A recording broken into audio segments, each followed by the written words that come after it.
ایک انسان کے دل میں ہوتا ہے کہ مجھے اس بات کا علم نہیں ہے، اور وہ اس علم کے لیے کوشش کرتا ہے اور وہ اس کو حاصل کرنے کے لیے تگ و دو کرتا ہے، لیکن آدمی کے پاس علم بھی نہ ہو اور پھر اس کو علم کے مواقع بھی میسر آئیں اور پھر بھی وہ جاہل کا جاہل رہے، تو پھر اس کی بدبختی اور اس سے بڑھ کر کیا ہو۔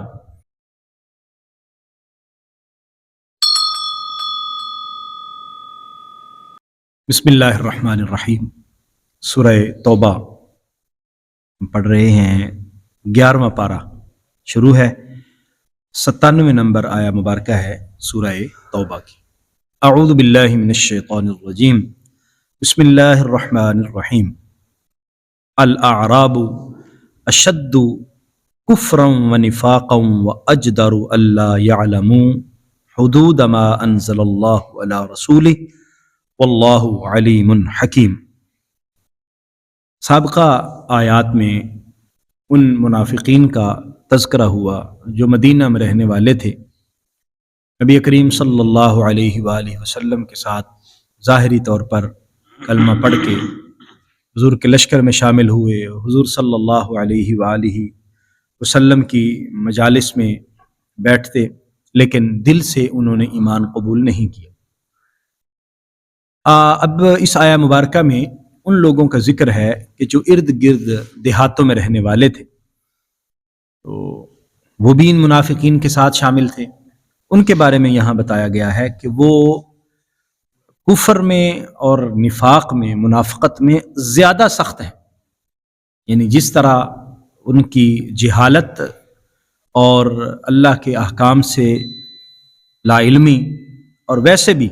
علم سے دور ہیں، تو جو شہر میں رہنے والے ہیں پھر بھی وہ کچھ علم ان کو مل جاتا ہے اور علم سے وہ اپنے معاملات کو اور معلومات کو ٹھیک کر لیتے ہیں، لیکن یہ جو ارد گرد مدینہ کے ارد گرد رہنے والے بعض لوگ، بعض قبائل ایسے ہیں کہ جو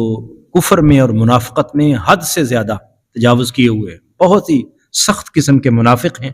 اور ہمیشہ اسلام کو نقصان پہنچانے کا سوچتے رہتے ہیں کہ کس طرح اسلام کو نقصان پہنچے۔ لیکن اللہ تعالیٰ نے اسلام کو طاقت عطا فرمائی، اسلام کو غلبہ ہو رہا ہے۔ اب یہ ظاہری طور پر کچھ کر تو نہیں پاتے، لیکن خیال ان کا یہی ہے کہ اسلام کو نقصان پہنچے اور جو عروج ہے وہ زوال میں بدل جائے، اور انتظار میں رہتے ہیں۔ الاعراب، یہ جو عرابی ہیں یعنی دیہاتی لوگ، اشد کفرا و نفاقا، یہ زیادہ سخت ہیں کفر میں اور نفاق میں، واجدر، اور لائق ہیں، زیادہ لائق ہیں اس بات کے کہ اللہ یعلم حدود ما انزل اللہ، کہ وہ نہ جانے ان حدود کو جو اللہ تعالیٰ نے نازل فرمائی علی رسول ہی، اپنے رسول پر۔ یعنی کفر اور نفاق میں جب اس قدر حد سے تجاوز کر چکے ہیں، پھر اللہ تبارک و تعالیٰ بھی فرماتا ہے کہ اللہ کا علم، قرآن اور حدیث کا علم اور رسول اللہ صلی اللہ علیہ وسلم کے بارے میں علم، یہ تو اللہ کی طرف سے رحمت ہے، تو یہ نہ ہی جانے اور اس رحمت کا حصہ ان کو نہ ملے تو یہ اس بات کے حقدار ہیں، اور زیادہ حقدار ہیں، کیونکہ یہ تو ایک انسان کے دل میں ہوتا ہے کہ مجھے اس بات کا علم نہیں ہے، اور وہ اس علم کے لیے کوشش کرتا ہے اور وہ اس کو حاصل کرنے کے لیے تگ و دو کرتا ہے، لیکن آدمی کے پاس علم بھی نہ ہو اور پھر اس کو علم کے مواقع بھی میسر آئیں اور پھر بھی وہ جاہل کا جاہل رہے، تو پھر اس کی بدبختی اور اس سے بڑھ کر کیا ہو۔ اب نبی کریم صلی اللہ علیہ وآلہ وسلم، اللہ کی رحمتوں کا خزانہ ان کے پاس موجود ہیں، حضور علیہ الصلاۃ والسلام پر اللہ کی طرف سے احکام نازل ہو رہے ہیں، لیکن اس کے باوجود وہ ان احکام کو سیکھنے اور ان احکام پر عمل کرنے کی بجائے اپنی منافقت پر اڑے ہوئے، اور زیادہ سخت ہیں جو دیہات میں رہنے والے ہیں، شہریوں کی نسبت زیادہ سخت منافق ہیں۔ تو فرمایا کہ پھر یہ جاہل ہی رہیں، اللہ تبارک و تعالیٰ کی طرف سے آیا مبارکہ اتر رہی ہے، اس بات کے زیادہ حقدار ہیں کہ علم ان کو نصیب ہی نہ ہو۔ واللہ علیم حکیم، اور اللہ تعالیٰ جاننے والا ہے اور حکمتوں والا ہے، سب کچھ اللہ جانتا ہے، ساری حکمتوں کا مالک ہے۔ وَمِنَ الْأَعْرَابِ مَن يَتَّخِذُ مَا يُنْفِقُ مَغْرَمًا، اب جب یہ علم سے بھی بے بہرا ہیں اور ارد گرد جو دیہاتی لوگ ہیں وہ نفاق میں بھی زیادہ ہیں، لیکن اب جب مسلمان کسی نہ کسی نیک کام میں خرچ کرتے ہیں تو پھر ان کو بھی مجبوراً کرنا پڑتا ہے، مثلا زکوٰۃ جب مسلمان ادا کرتے ہیں تو انہوں نے بھی ظاہری طور پر تو کلمہ پڑھا ہوا ہے، اب ان کو بھی زکوٰۃ دینی پڑتی ہے۔ اسی طرح جب اسلام کے لیے نبی کریم صلی اللہ علیہ وآلہ وسلم اعلان فرماتے ہیں کہ جہاد کے لیے چندہ اکٹھا کرو یا ہمیں ضرورت ہے اپنا مال اللہ کے راستے میں خرچ کرو، تو اب جب مسلمان اللہ کے راستے میں مال خرچ کرتے ہیں تو ان کو بھی کرنا پڑتا ہے، کیونکہ ظاہری طور پر تو کلمہ پڑا ہوا ہے۔ لیکن مسلمان جو مال خرچ کرتے ہیں، اہل ایمان اللہ کے راستے میں جو خرچ کرتے ہیں، وہ اللہ کی رضا اور خوشنودی کے لیے کرتے ہیں۔ لیکن یہ کیا کرتے ہیں، یہ ان کو جرمانہ سمجھ کر اور ٹیکس سمجھ کر ادا کرتے ہیں کہ کیا کریں، مجبوری ہے، دینا تو پڑے گا، اگر نہیں دیں گے تو پھر مسلمان سمجھیں گے کہ ان کے مسئلہ ہے، گڑبڑ ہے، پیسے بھی دیتے ہیں لیکن اس کو کیا سمجھتے ہیں، اس کو جرمانہ سمجھتے ہیں، اس کو تاوان سمجھتے ہیں کہ یہ مجبوری ہے، یہ تو دینا ہی دینا ہے، کیا کریں، اب کوئی اور چارہ کار نہیں۔ اللہ تعالیٰ نے یہاں ان کی اس کیفیت کو بیان فرمایا، وَمِنَ الْأَعْرَابِ، اور ان عرابیوں میں سے، یعنی یہ جو دیہاتی لوگ ہیں، ان میں سے کچھ وہ ہیں مَن يَتَّخِذُ،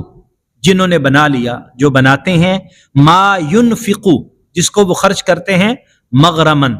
جرمانہ، تاوان، جس کو وہ تاوان سمجھتے ہیں۔ اللہ کے راستے میں جو چیز خرچ کی جاتی ہے اس کو خوش دلی سے نہیں بلکہ کیا کرتے ہیں جی، تاوان سمجھتے ہیں۔ وَيَتَرَبَّصُ بِكُمُ الدَّوَائِرَ، اور وہ انتظار کرتے ہیں تمہارے اوپر زمانے کی گردش کا۔ اب تو خرچ کرنا پڑ رہا ہے مجبوراً، لیکن ساتھ ساتھ وہ اس بھی انتظار میں بھی ہیں کہ مسلمانوں پر زوال آئے، ان کے معاملات خراب ہوں اور یہ بالکل ختم ہو جائیں تو ہماری بھی جان چھوٹ جائے گی اور یہ جرمانہ جو ہمیں دینا پڑتا ہے ہم اس سے بچ جائیں گے۔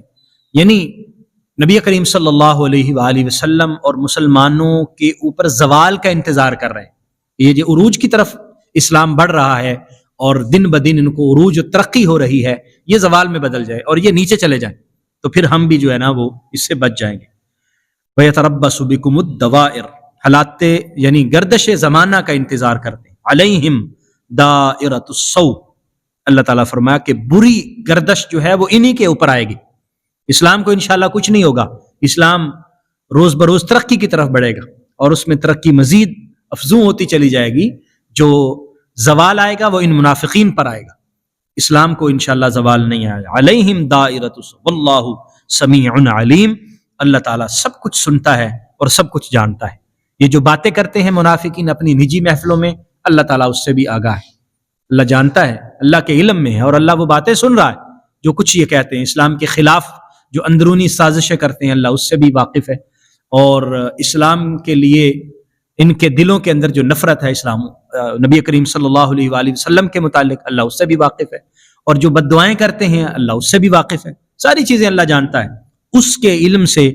کوئی بھی چیز باہر نہیں ہے۔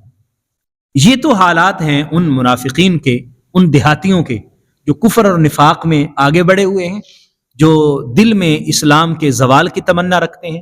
نبی کریم صلی اللہ علیہ وآلہ وسلم کے لیے بری تمنائیں رکھتے ہیں۔ لیکن ایسا نہیں ہے کہ سارے کے سارے دیہاتی ایسے ہیں، بلکہ ان میں ایسے لوگ بھی ہیں جو اللہ اور اس کے رسول پر سچا ایمان لے کے آئے ہیں، جو حضور کے سچے عاشق ہیں، جو نبی کریم صلی اللہ علیہ وسلم کے لیے اپنا سب کچھ قربان کرنے کے لیے تیار ہیں،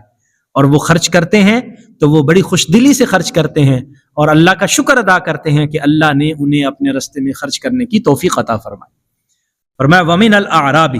اور بعض اعرابی ایسے ہیں، مَن يُؤْمِنُ، جو ایمان رکھتے ہیں، باللہ، اللہ پر، والیوم الآخر، اور آخرت کے دن پر، وہ پکے مومن ہیں۔ کچھ دیہاتی ایسے ہیں جو منافق ہیں، لیکن ایسے بھی ہیں کہ جو ایمان والے ہیں۔ یہ کچھ قبائل کا مفسرین کرام نے ذکر کیا ہے کہ دو تین ایسے قبائل تھے کہ جو منافقین کے ساتھ ملے ہوئے تھے، ورنہ اکثر جو قبائل تھے جو مدینے کے ارد گرد وہ پکے مومن اور نبی کریم صلی اللہ علیہ وسلم کے مطیع اور فرما بردار تھے، اللہ پر ایمان تھا، یوم آخرت پر ایمان تھا۔ وَيَتَّخِذُ، اور وہ بناتے تھے، سمجھتے تھے، ما ينفقو، جس کو خرچ کرتے ہیں، قربات عند اللہ، اللہ تعالیٰ کے قرب کا ذریعہ، وصلوات الرسول، اور رسول اللہ صلی اللہ علیہ وسلم کی دعاؤں کا ذریعہ۔ یعنی اب وہ جو خرچ کرتے ہیں، منافقین تو خرچ کرتے تھے جرمانہ سمجھتے ہوئے، تاوان سمجھتے ہوئے، اور جو مومن خرچ کرتے ہیں، یہ جو دیہات میں رہنے والے ایمان والے ہیں، وہ جو خرچ کرتے ہیں وہ کیا سمجھتے ہیں؟ وہ سمجھتے ہیں کہ ہم خرچ کریں گے تو اس سے ہمیں اللہ کا قرب نصیب ہوگا، ہم اللہ کے نزدیک قریب جائیں گے، اللہ کے نزدیک جائیں گے، اور دوسرا ان کا مقصد کیا تھا؟ صلوات الرسول، اس سے ہمیں رسول اللہ صلی اللہ علیہ وسلم کی دعائیں نصیب ہوں گی. جب ہم خرچ کریں گے ہمارے لیے حضور دعائیں کریں گے، اور اس سے بڑا خوش نصیب کون ہو سکتا ہے جس کے لیے آقا کریم صلی اللہ علیہ وسلم دعائیں فرمائیں اور حضور کی دعاؤں کو حاصل کرنے کے لیے خرچ کرتے ہیں. تو اب یہاں دیکھیے کہ دو چیزیں یہاں پر ذکر کی گئی ہیں، ایک اللہ کا قرب، اللہ کے قرب کا ذریعہ، اور دوسرا حضور کی دعاؤں کا ذریعہ. یعنی اگر کوئی اس مقصد کے لیے خرچ کرتا ہے کہ مجھے حضور کی دعائیں نصیب ہوں گی، حضور مجھ پر خوش ہوں گے اور میرے لیے دعا کریں گے، تو اس کا خرچ کرنا بالکل اللہ تعالیٰ کی رضا کے لیے خرچ کرنا ہے اور اللہ کے قرب کے لیے خرچ کرنا ہے. تو اس کو رسول اللہ صلی اللہ علیہ وسلم کی دعائیں نصیب ہوتی ہیں. الا انہا قربۃ لہم، فرمایا ہاں سن لو، غور سے سن لو، انہا قربۃ لہم، یہی وہ لوگ ہیں جن کو اللہ کا قرب نصیب ہوتا ہے. اللہ ان کو اپنا قرب عطا فرماتا ہے، رسول اللہ صلی اللہ علیہ وسلم کی دعائیں ان کو نصیب ہوتی ہیں اور اللہ ان کو اپنے قریب کر لیتا ہے. سیدخلہم اللہ فی رحمتی، اور انہیں اللہ ضرور اپنی رحمت میں داخل فرمائے گا. ان اللہ غفور الرحیم، بے شک اللہ تعالیٰ بخشنے والا اور رحم فرمانے والا ہے. اگر کہیں کوئی کوتاہی ہو جاتی ہے وہ معاف فرما دیتا ہے، وہ بخشتا ہے، وہ رحم فرماتا ہے. لیکن یہ جو لوگ ایمان والے ہیں اصل میں تو اللہ تعالیٰ کے کرم کے قریب اور اللہ کے رحمت اور مہربانی کے نزدیک یہ لوگ ہیں، اور اللہ اپنا خاص قرب بھی ان کو عطا فرماتا ہے. پھر رسول اللہ کا قرب ملتا ہے، پھر حضور ان کے لیے دعائیں فرماتے ہیں. تو یہ خوش نصیب لوگ ہیں. تو ان منافقین کا بھی ذکر ہوا اور ان کی عادات کا بھی ذکر ہوا. وہ کیا کرتے ہیں؟ وہ نفاق اور کفر میں حد سے بڑے ہوئے ہیں، جو خرچ کرتے ہیں اس کو جرمانہ سمجھتے ہیں اور اسلام کے زوال کا ارادہ رکھتے ہیں اور نیت ہے اور دعائیں مانگتے ہیں کہ اسلام کو زوال آئے. جبکہ مومن کی عادت کیا ہے اور اہل ایمان کا طرز عمل کیا ہے کہ وہ اللہ اور اس کے رسول پر ایمان لاتے ہیں، یوم آخرت پر ایمان لاتے ہیں،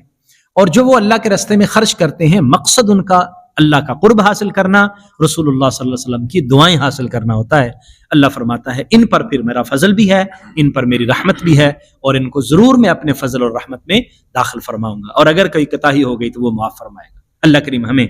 ان آیات پر عمل کی توفیق عطا فرمائے اور منافقین کے طرز عمل سے ہمیں بچتے رہنے کی توفیق نصیب فرمائے. آمین. وآخر دعوایا ان الحمد للہ رب العالمین.